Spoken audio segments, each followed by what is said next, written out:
വല്ല വകുപ്പും കണ്ടുപിടിക്കണോ വക്കീലേ? സാർ എന്നെ രക്ഷിക്കണം. അവൾക്ക് ഞാൻ നല്ലൊരു ഫ്യൂച്ചർ കാണുന്നുണ്ട്. ഇന്നലെ ഞാനൊരു പബ്ലിക് ബസ്സിൽ നിന്നുള്ള ഒരു വീഡിയോ ഷെയർ ചെയ്ത്. എന്താണെന്ന് വെച്ച് കഴിഞ്ഞാൽ ഒരാള് മനഃപൂർവ്വം എന്റെ ശരീരത്തിൽ സ്പർശിക്കുന്ന ഒരു വീഡിയോ. ഉറപ്പിക്കാമോ? നീ ഇത്രല്ലേ കണ്ടുള്ളൂ?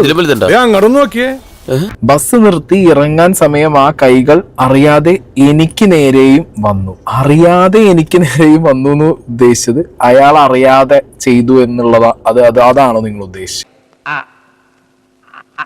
അതല്ല ഉദ്ദേശം.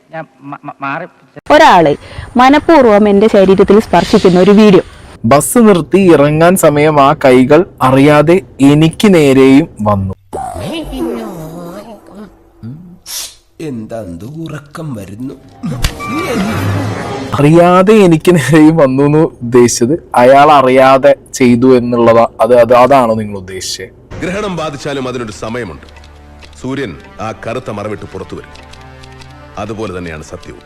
മൂടി വെക്കാം, വളച്ചൊടിക്കാം, പക്ഷേ ഒരു നാൾ ഒരിടത്തത് പുറത്തു വരും. എഴുതിയപ്പോ തന്നെ നിങ്ങൾക്കത് പാളിയല്ലേ? അവിടെ ഞാൻ ചോദിച്ചു തുടങ്ങിയപ്പോഴേക്കും ആള് പെട്ടെന്ന് ഇറങ്ങി ഓടിക്കളഞ്ഞു.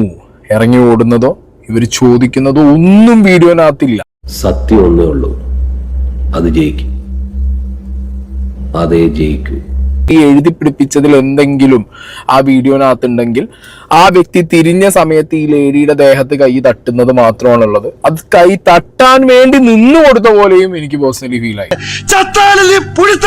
വിദ്യാഭ്യാസം ഉണ്ടായതുകൊണ്ടൊന്നും ഒരു പ്രയോജനം ഇല്ലെന്ന് ഇപ്പൊ എനിക്ക് മനസ്സിലായി. ബസ്സിനകത്ത് നിങ്ങൾക്കൊരു പ്രശ്നം നേരിട്ട ആ പെണ്ണുങ്ങൾക്ക് എസ്പെഷ്യലി ഇഷ്ടം പോലെ ആളുകൾ ചോദിക്കാനുണ്ടാവും. ഈ പെണ്ണുങ്ങൾക്കാണ് നിയമം സപ്പോർട്ടെന്നും പറഞ്ഞേ ഈ രണ്ടും പറ്റൂല എന്നുള്ള ഇവിടെ നടക്കൂലേ? ആരാ പറഞ്ഞു നിങ്ങളോട് സൊസൈറ്റി ഒപ്പം നിൽക്കില്ല? വീഡിയോ ഇട്ടാൽ മാത്രമേ നിങ്ങളൊപ്പം സൊസൈറ്റി നിൽക്കുന്ന നിങ്ങളെ വിചാരം? തെറ്റിദ്ധാരയാണ് നിങ്ങൾക്ക്. അവിടെയാണ് പറഞ്ഞത് നിങ്ങൾ റീച്ചിന് വേണ്ടി ചെയ്യുന്ന ഗിമിക്കാ ഇത് എന്നുള്ളത്. കൗതുക ലേശം കൂടുതലാണ്, മാപ്പാക്കണം.